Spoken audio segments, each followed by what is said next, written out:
그래서 사실상 공시이율 연금으로 노후를 준비한다라는 건 조금 거친 말로 미친 짓입니다, 정말. 안녕하세요, 이정윤 세무사입니다. 사실 우리가 부자가 되고 싶은 이유는 여러 가지가 있어요. 어떤 설문조사에서 보니까 첫 번째로 부자가 되고 싶은 이유가 행복한 노후를 보내고 싶어서입니다. 그래서 오늘은 행복한 노후, 은퇴 이후의 삶을 책임질 자산 관리를 어떻게 해야 되는지에 대해서 우리 전문가분을 모시고 한번 이야기 나눠보는 시간을 갖도록 하겠습니다. 안녕하세요. 네, 안녕하세요, 대표님. 자기소개 한번 해주시죠. 네, 안녕하세요. 저는 밸런스 에셋에 근무하는 조은창 팀장입니다. 밸런스 에셋에서 개인 재무설계와 법인 컨설팅을 담당하고 있습니다.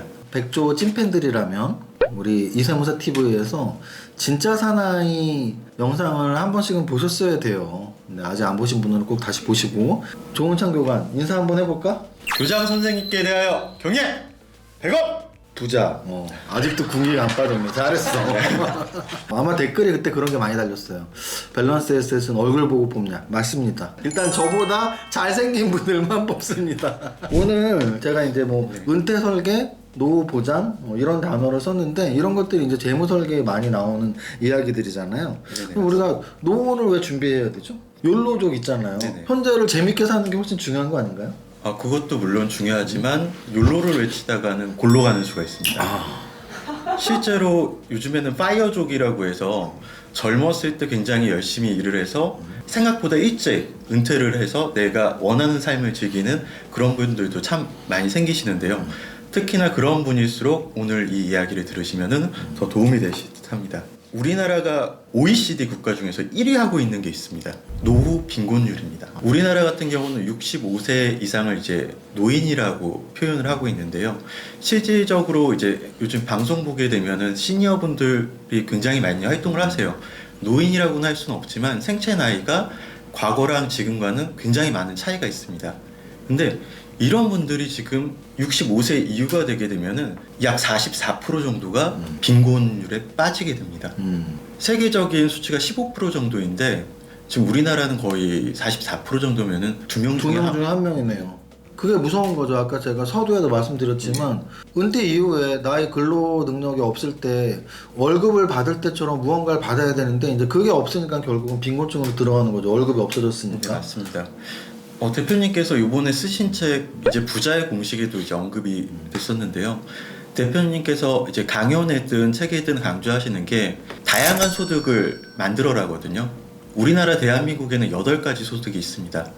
일에서 하는 근로소득, 사업소득이 있고 사업 속의 대표적인 이제 부동산 임대소득, 또 이제 금융소득인 이자소득, 배당소득, 또 기타소득, 내 자산을 판매했을 때 양도차익이야 양도소득, 또 퇴직을 했을 때 퇴직소득, 그리고 오늘의 주제인 연금소득입니다.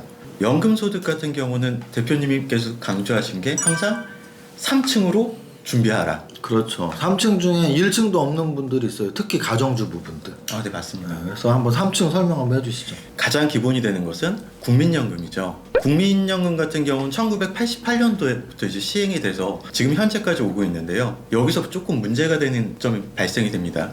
98년도 이전까지는 소득 대체율이 70% 정도 수준이었습니다. 예를 들어서 내가 월 급여로 100만 원을 번다라고 가정을 했을 때 내가 은퇴 이후에 국민연금을 40년 동안 납부를 하고 10년, 20년이 아닙니다. 40년 동안 납부를 했을 경우에 70%라고 하면은 70만 원을 연금으로 수령을 한다는 개념이거든요. 근데 지금 2021년 현재는 44%입니다. 굉장히 많이 수치가 줄었죠. 이게 왜 그러냐고 하면은 우리나라 사회가 저금리 사회이기도 하고 또 인구 절벽, 고령화 사회이거든요.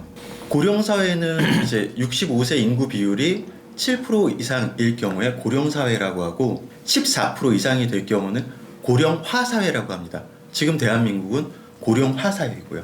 근데 여기서 또 무서운 거는 앞으로 4년이 지나면은 65세 인구가 20%가 넘어가는 초고령화 사회로 진입된다는 거죠. 출산율은 저조하고 국민연금을 납부하는 사람들은 적어지고 받아가시는 이제 노인분들이 많아진다는 거죠.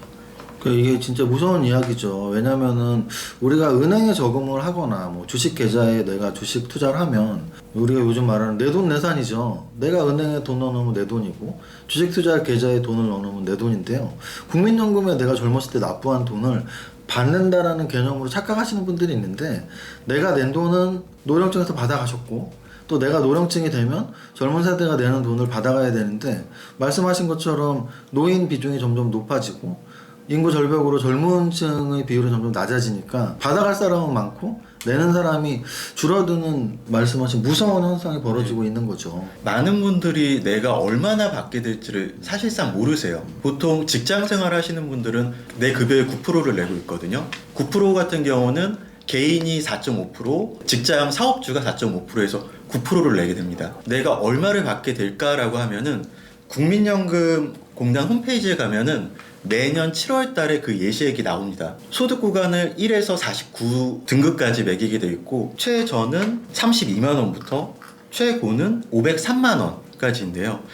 극단적으로 예를 들어서 설명을 잠깐 드려볼게요. 내가 소득이 500만 원 이상이다라고 할 경우에는 49등급 구간에 해당이 되는데요. 그랬을 때 9%를 따지면 월 45만 2,700원을 내게 됩니다. 그럼 이분이 10년 동안만 납입이 되셨다라고 하면은 얼마를 받으실 것 같으세요?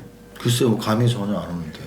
지금 연금 수령 같은 경우는 69년생 이하는 법적으로 이제 만 65세부터 받게 돼 있습니다. 그럼 이분 같은 경우는 만 65세부터 10년 동안 납입이 됐을 경우는 39만 1,000원씩 받게 됩니다. 이게 연금이라고 할 수 있는 금액일까요? 국민연금이 아니라 국민용돈 수준이겠죠. 전체 평균을 보게 되면은 월 평균 수령액이 55만 원 그 내외입니다. 많지가 않다라는 거고요. 우리 구독자분들도 다 가서 확인할 수 있는 거잖아요. 어느 사이트에서 무슨 메뉴에서 볼 수 있는지를 말씀 한번 해주세요. 직접 다 눈으로 보셔야 돼요. 듣고서 끝나면 절대 안 됩니다.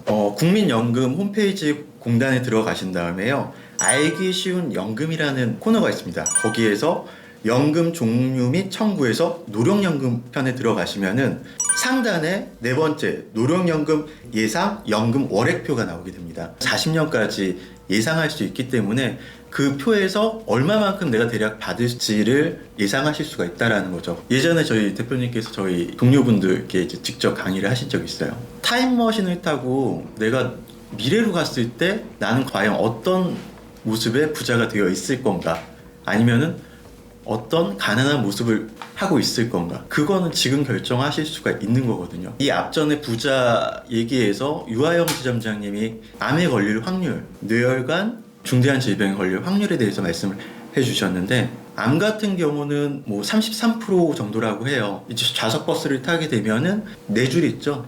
그 중에 한 분은 크든 작든 살아가면서 암에 걸린다는 확률인데, 이 노후 문제 같은 경우는 확률이 조기 사망하지 않는다면 100%입니다. 무조건 준비를 하셔야 되고, 내가 지금 현재 시점에 얼마를 준비하고 있는지도 확인하실 수 있다라는 거죠.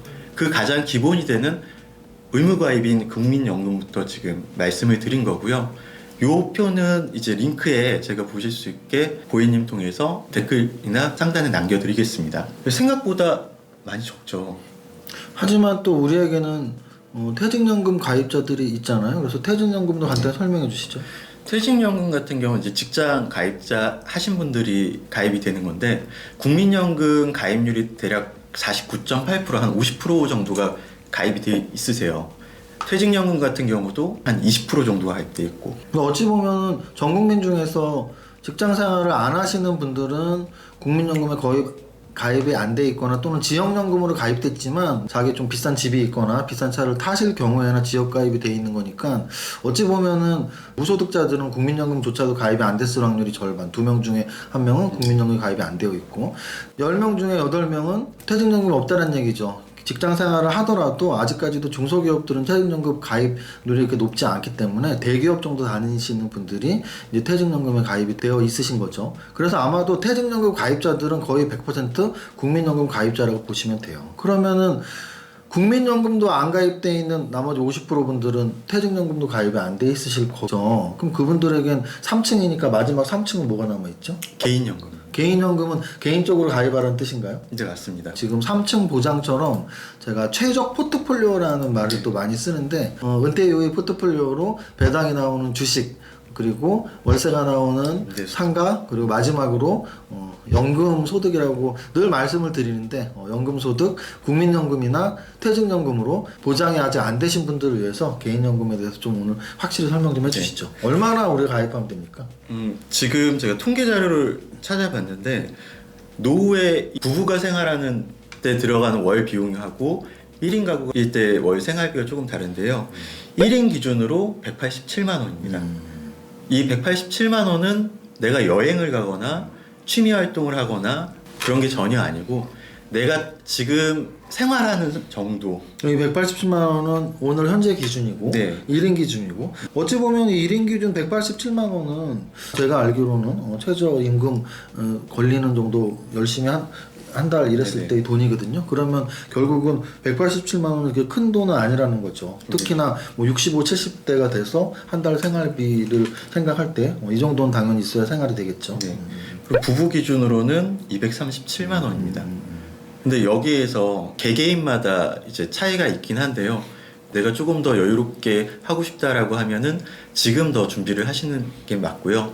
나는 이 정도만 있으면 돼라고 생각하시는 분들은 최소한 이 금액 정도는 준비가 되셔야 된다라는 겁니다. 그러면 나는 국민연금도 없고 퇴직연금도 없다면 지금 빨리 확인하셔서 개인연금을 한번 검색해 보시고 알아보셔야 되는데 사실 제가 알기로는 개인연금은 공시이율에 의해서 금액이 늘어나는 공시이율 연금이 있고 또는 펀드 투자를 통해서 늘어나는 변액연금이 있다고 알고 있어요. 네네. 사실은 몇 년 전까지는 공시이율이 그래도 뭐 4% 5%대까지도 있었기 때문에 네네. 뭐 이 정도로 적립이 되면 내 은퇴 이후 20년 30년 후에는 꽤 큰 금액이 돌아올 것이다라는 기대감이 있었을 텐데 뭐 지금의 금리 수준으로는 금리로 적립되는 상품들의 은퇴 이후 수령액이 사실 크게 늘어나지 않을 확률이 높아서 요즘 변액연금에 대한 아마 기대감이랄지 또는 뭐 소비자들이 변액연금으로 갈아타기 욕구가 좀 커졌다라고 네네. 알고 있는데 그쪽 한번 변액연금 좀 설명을 해주시죠. 네, 먼저 지금 대표님께서 이제 언급해주신 공시이율 연금에 대해서 먼저 설명을 드리겠습니다.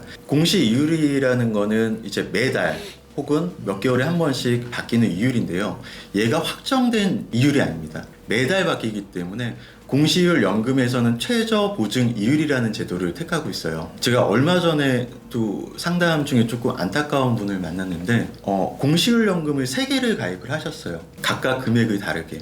근데 이분이 집을 오피스텔을 구매하기 위해서 중도 인출해서 어느 정도 썼고 했는데 생각보다 이율이 계속 떨어진 거예요. 그 말은 뭐냐면은 처음에 가입했을 때는 5% 초반대 그게 확정적으로 나오는 줄 아셨던 거죠. 근데 막상 뚜껑을 열어보니 그분은 그래도 가입한 지가 꽤 돼서 최저 1.5% 정도는 보장이 됐었어요. 근데 지금 현재 판매되고 있는 공시이율 상품 같은 경우는 최저 보증 이율이 대략 어느 정도나 될까요? 뭐 2% 되지 않을까요? 아, 이렇게 생각하시면 참 맞습니다. 큰일 납니다. 지금 대표 물먹이는 거야? 아닙니다. 왜냐면은 설계서상이랑 보게 되면은 작게 나옵니다. 비교할 수 있게 현재 공시이율 그리고 최저 보증하는 이율. 지금 최저 보증하는 것 같은 경우는 생명보험사가 1% 미만입니다. 1%. 손해보험사 같은 경우 0.5% 미만도 있습니다. 그래서 사실상 공시이율 연금으로 노후를 준비한다라는 건 조금 거친 말로 미친 짓입니다, 정말. 어쨌든 저런 개념으로 이해해도 될 것 같아요. 우리가 은행에 저금하면 이자 하나도 없으니까 요즘 젊은 분들 또는 뭐 40, 50대 분들이 은행에 있는 돈을 빼서 네네. 주식시장으로 계속 옮겨서 야 차라리 난 주식시장에서 약간의 위험을 감수하더라도 수익률을 더 내고 싶어. 똑같이 보험을 가입할 때 이율에 의해서 내가 낸 보험료가 적립되는 상품보다는 펀드 투자 등을 통해서 주식시장에 내 자금이 들어가서 내 수익률이 높아지는 걸 지금 선택한다고 보시면 되는 거죠. 네, 맞습니다. 여기에서 더 이 논리가 왜 명확하냐면은 세계적인 추세입니다. 실제 여기 잠깐 보시면은 전 세계 중앙은행의 기준금리가 나오는데요. 현재 대한민국의 기준금리는 0.5%입니다. 굉장히 작죠. 1%도 채 안 되는데요. 이제 페드 같은 경우는 스프레드가 약간 있기 때문에 0에서 0.25%, 유럽 중앙은행은 0%, 스위스 국제은행은 마이너스 0.75%, 이제 일본 같은 경우는 0.10%. 계속 저금리라는 거고 얼마 전 상담 한 이제 일본에서 지금 8년 동안 워치메이커로 일하시다 온 젊은 친구를 만났는데 제가 한번 궁금해서 물어봤어요. 마이너스 금리면은 실제로 은행에서 돈을 맡겼을 때 이자를 주는 게 아니고 빠지나요? 저는 너무 궁금했거든요. 그 친구 대답이 정말 좀 충격적이었습니다. 수수료가 더 나가죠. 지금 세계적으로도 저금리가 계속되고 있고 저금리뿐만이 아니라 마이너스 금리고 우리나라도 일본과 같이 계속 아니면 스위스와 같이 마이너스 금리로 가고 있기 때문에 이율 상품들 같은 경우는 기준금리에 의해서 변동이 되기 때문에 공시이율을 택하는 거는 절대 안 된다라는 거고 대표님 지금 그럼 현재 은행 예금금리가 어느 정도 될까요? 글쎄요 1%? 조금 전에 한번 검색을 해봤습니다. 전국 은행에서 검색을 하게 되면 1금융권을 기준으로 세후 이자율이 1.10%는 K뱅크 인터넷 은행밖에 없고요. 또 수협 은행 정도가 있습니다. 그럼 우리가들이 주변에 많이 있는 뭐 하나은행이나 KB국민은행, 뭐 신한은행 지금 몇 프로가 될까요? 저도 깜짝 놀랐습니다. 조금 높은 게 0.76%. 이거는 세후입니다. 세전이 아니고 0.63. 실제 지금 금리가 이렇다라는 거죠. 그래서 대표님께서 말씀하신 대로 변액연금에 투자를 해야 된다라는 겁니다. 자, 근데 여기서 이제 명확하게 우리가 또 알아야 될 게 저도 뭐 주식 투자를 20년을 했기 때문에 네. 저도 주식 투자를 하면서 늘 그런 생각을 했어요. 이거 주식 투자는 수익률 게임이기 때문에 그러면 내가 직접 투자하는 투자 수익률과 변액연금 투자 수익률을 직접적으로 비교를 한다면 당연히 내가 직접 투자하는 수익률이 더 높을 수밖에 없어요. 그 이유는 바로 사업비 때문이죠. 그럼 우리가 사업비를 고려하면서도 변액연금에 가입하는 이유는 아까 최초로 다시 돌아가서 노후 보장 때문이에요. 무슨 뜻이냐면 부자가 망해도 3년은 간다라는 건 정말 예전 얘기고요.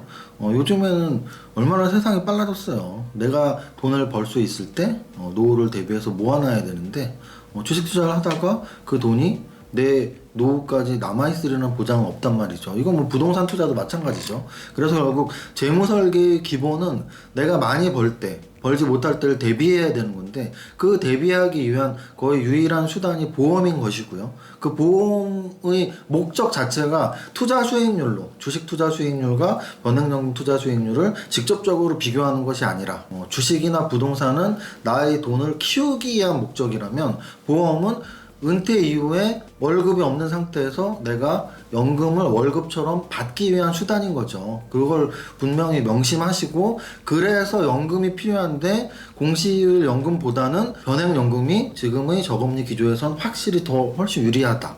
네, 훨씬 유리하다. 그러면 변액연금은 또 이런 분들이 있어요. 공시이율 연금은 가입하고서 그냥 눈 딱 감고 있으면 5년 10년 후면은 얼마가 모여 있는데 변액연금은 뭐 몇 달에 한 번 뭐 조정해야 된다고 하는데 나 가입시켜준 사람은 어디가 있는지도 모르고 내가 변액연금이 뭔지도 모르니까 그렇고 또 뭐 주식시장이 막 떨어지면 변액연금 수익률이 또 뭐 나빠진다고 하고 나 변액연금 가입해서 헷갈리고 손해만 봤다 이렇게 좀 생각하시는 분들이 많이 있거든요. 네네. 그럼에도 불구하고 네네. 그런 귀찮음이 있음에도 불구하고 또는 주식시장에서 수익률이 낮아질 위험성이 있음에도 불구하고 그럼에도 불구하고 변액연금을 가입해야 되는 이유는 무엇이 있을까요? 질문이 좀 길어서 제가 하나하나 답변을 드리겠습니다. 과거에 이제 금리가 높았을 때는 확정금리형 상품들이 참 많았습니다. 공시이율이라고 하더라도 확정금리로 8%, 실제로 8% 확정금리이기 때문에 지금 그 위험을 감수하면서까지 변액을 안 하시겠죠, 선택을. 근데 지금 같은 경우는 최저 보증이율이 굉장히 많이 떨어져 있기 때문에 투자 수익률, 말값을 높이기 위해서 변액연금을 택해야 된다라는 건데 과거에서 이제 우리나라 같은 경우 주식시장이 1800에서 2100포인트 박스피가 있었습니다. 그때 이제 상품 구조들을 보게 되면은 사업비가 생각보다 굉장히 높았어요. 지금에는 많이 줄어들었는데 그 당시만 하더라도 내가 납입한 보험료가 100% 투입이 되는 게 아니고 사업비를 떼고 나머지 부분이 특별 계정에서 운영이 되는데요. 과거 같은 경우는 뭐 15%, 20%까지 했던 상품들도 있지만 지금 현재 같은 경우는 10% 내외 정도라고 생각을 하시면 되고요. 그럼에도 불구하고 왜 변액연금을 해야 되냐? 사례를 들어서 한번 말씀드리겠습니다. 작년도 한 2월 달에 가입을 하셨어요. 납입을 하고 계셨는데 보통 금융상품들이 원금을 중요하게 생각을 하시잖아요. 소비자분들께서. 상품 구조가 보통 6개에서 7년이 되게 되면 어떤 상품이든지 간에 원금에 도달하게끔 되어 있습니다. 거의 대부분의 상품들이. 근데 이분 같은 경우 작년에 해서 12회차, 이번에 13회차 대회 가시는데 적립률로 따졌을 때 105%가 넘어가셨습니다. 그 말은 수익이 좋았다라는 거죠. 수익이 어떻게 또 좋냐? 위험한 거 아니야 라고 말씀을 할 수 있겠지만 포트폴리오로 운영이 된다라고 하면은 그 얘기는 달라지는 거죠. 주식 같은 경우도 섹터별로 나눠서 포트를 나눠서 이제 하게 될 경우에 시장의 리스크를 해지할 수 있고 내 계좌 수익률을 높일 수가 있잖아요. 이 변액연금도 마찬가지입니다. 국내 주식에 투자를 하고 글로벌 시장에 투자를 하고 채권 시장에 투자를 하고 그 비율을 내가 가진 성향에 따라서 조절을 해서 운영을 하게 됐을 경우에 내가 펀드처럼 사고 팔고 하는 게 아니라 운용사들이 존재합니다. 그 운용사들이 직접 운용을 해준다라는 거고 또 선택을 할 때는 또 받을 때도 중요하잖아요. 내가 연금을 받는 시점에 이 회사가 없어지면 어떡하지? 이런 걱정도 있는데 그래서 고르실 때는 또 RBC 비율이라고 하는데 지급 여력 비율이라고 하거든요.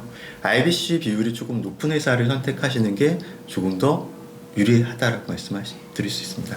그래서 아까도 내가 질문을 드렸지만 변액연금을 가입을 꺼려 하시는 보통 분들의 마음은 주식 투자 안 하는 마음하고 똑같아요. 사실은 모두가 지금 주식 투자 하지 않아요. 은행 금리가 낮다고 알고 있지만 주식 투자 아직 안 하시는 분들 많습니다. 그 이유는 주식 투자를 어떻게 하는지 모르기 때문이에요. 계좌 트는 방법도 모르고 계좌 터서 뭐 삼성전자를 사야 되는지 현대차를 사야 되는지 아무것도 모르고 또 심지어는 증권사에 전화해도 도움을 주지 않아요. 그냥 계좌 만드는 정도만 도움을 주지 삼성전자 사면 돼요 하고 증권사에 물어보면 사실은 대답할 의무도 없고 도와주지도 않거든요. 그러면 이제 변액연금도 비슷한 관점으로 보통의 재무설계사분들이 공시이율하고 변액연금을 설명한다고 해도 어렵고 귀찮은 거죠. 네. 내가 변액연금을 가입하면 뭐 펀드 뭘 선택을 해야 된다는데 그리고 또 뭐 몇 달에 한 번 또는 1년에 한 번 뭐 교체하면 더 좋다는데 그런 걸 나도 잘 모르고 또 막상 나한테 변액연금 상품을 설명해 준 그 전문가도 물어봐도 좀 주식을 잘 모르는 것 같고 뭐 이런 문제가 좀 많이 있는 걸로 알고 있는데 그거는 어떻게 대처하면 좋죠, 소비자분들이? 아주 간단합니다. 변액연금에 가입이 되셨다라고 하면은 관심을 가지시고요. 내가 지금 수익률이 얼마나 됐는지 알고 싶으시면은 가입하신 보험회사에 전화하셔서 지금 어느 정도 됐는지 펀드 구성은 어떻게 돼 있는지 먼저 확인하신 후 밸런스 에셋으로 연락 주시면 됩니다. 그럼 팀장님이 다 주식 요즘 시장이 어떤지 네. 그런 어떤 펀드로 비중을 높이는 게 유리한지 다 설명을 해주시나요? 네, 가능합니다. 원래 변액연금은 핵심은 제가 보기엔 관리자한테 있거든요. 왜냐하면 일반 투자자들이 모르니까 이제 펀드를 이렇게 교체하고 펀드 비중을 조절하는 게 판매하신 분들이 그것까지 좀 서비스를 해주셔야 되는데 제가 알기로는 보통 이 보험 판매 지식과 주식 시장에 대한 이해는 완전히 좀 별개이기 때문에 그래서 또 변액연금 자격증이 따로 있죠. 네네, 맞습니다. 네, 변액연금 판매 자격증이 따로 있는 이유가 아마 그런 것 때문이죠. 그러면 이 방송을 지금 그래도 뭐 1, 20분 이상 이렇게 들으시는 분들을 제가 한번 구분을 한번 하면서 그분들에 대해서 한번 이제 해결을 하면 될 것 같은데 이제 왜냐하면 문제 제기를 했으면 이제 해결책을 줘야 되니까.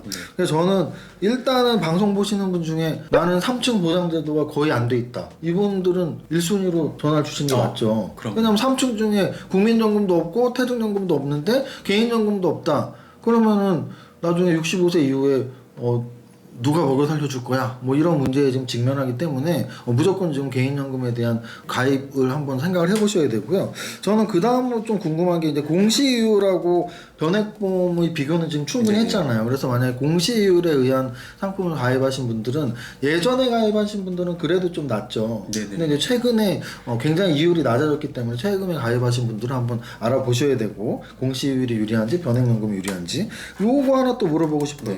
종신보험 있잖아요. 네네. 근데 사실 보험의 기본을 아시는 분들은 종신보험은 사망보험금을 목적으로 내가 부양하고 있는 가족들을 위해서 가입하는 거. 반면에 연금보험은 사망이라는 위험이 아닌 장기 생존 리스크죠. 내가 정말 100살까지 살았을 때 65세부터 100살까지 35년 뭐 먹고 살 건데 그래서 연금을 가입하는 건데 종신보험을 연금처럼 가입하시는 분들이 있죠. 이거에 대해서는 어떻게 생각하시나요? 이거는 세모라고 세모? 네. 왜 이렇게 말씀드리냐면은 본질에서 접근을 했을 때는 연금은 연금으로 준비하는 게 맞고 이제 사망에 대한 리스크나 상속세 재원은 종신보험이나 정기보험으로 하시는 게 맞아요. 그렇죠. 근데 금리가 너무 초저금리다 보니까 한 몇 년 기간 동안에 한해서 확정형 종신보험이 많이 판매가 됐었습니다.